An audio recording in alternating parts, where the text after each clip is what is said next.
1. El problema. Era una mañana tranquila en el barrio, pero algo no estaba bien.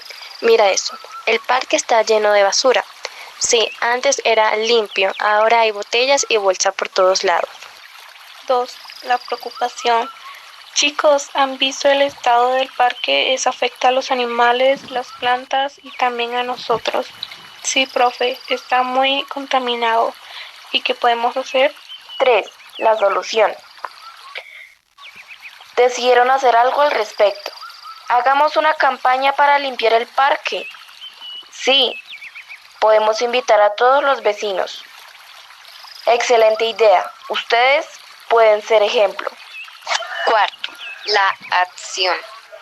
Días después, muchas personas se reunieron. Vamos a recoger basura. Cuidemos la naturaleza. Todos trabajaron juntos para que el parque quedara limpio. 5. El final.